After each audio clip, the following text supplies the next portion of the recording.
In this video, we're going to apply a property of integrals to estimate a given integral. In this case, we have integral from 0 to pi over 6 sine of x squared dx.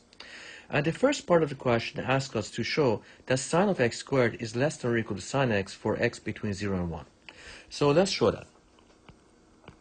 We know that when x is between pi over 6 and 0, x squared is less than or equal to x, since x is larger or equal to 0, is less than or equal to pi over 6, which itself is less than or equal to 1.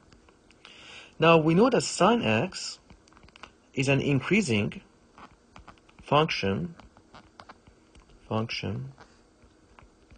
of x on the interval 0 to 1.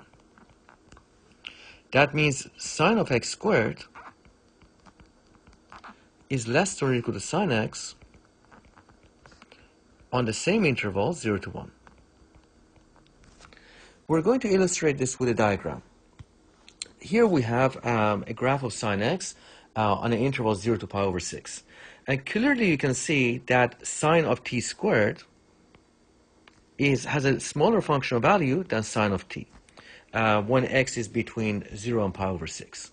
So that is how we're going to prove this. So t is less than or equal to 1, larger than 0. This implies that t squared is less than or equal to t. And since sine x is increasing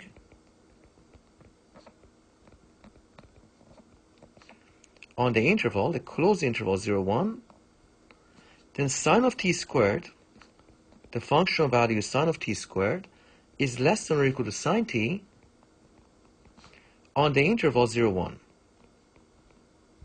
That of course means sine of x squared is less than or equal to sine x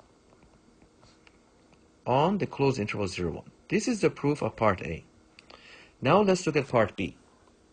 Alright, we want to prove that a definite integral 0 to pi over 6 sine of x squared dx is less than or equal to 1 minus root 3 over 2. We've already proven that sine of x squared is less than or equal to sine x on the closed interval 0, 1. Therefore, we know that sine of x squared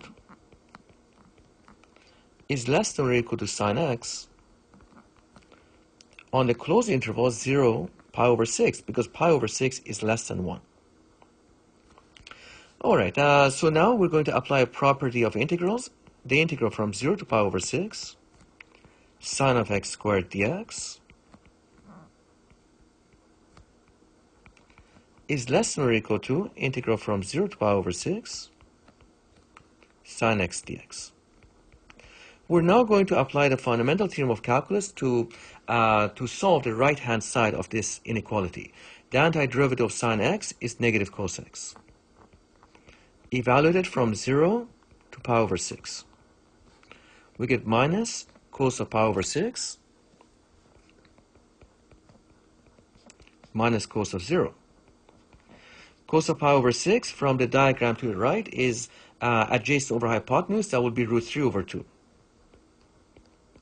Cos of 0 is 1. Let's rewrite this as a 1 minus root 3 over 2. This is an upper estimate for the integral 0 to pi over 6 sine of x squared dx. Alright, let's go over the theory that we applied in this question. So the theory we applied was a comparison property of integrals. If f of x is less than or equal to g of x on the closed interval ab, then the area under the curve of f of x is going to be less than or equal to the area under the curve of g of x. We expect that from the diagram. You can see that the green shaded area is less than or equal to the black shaded area in this case. Alright, thanks.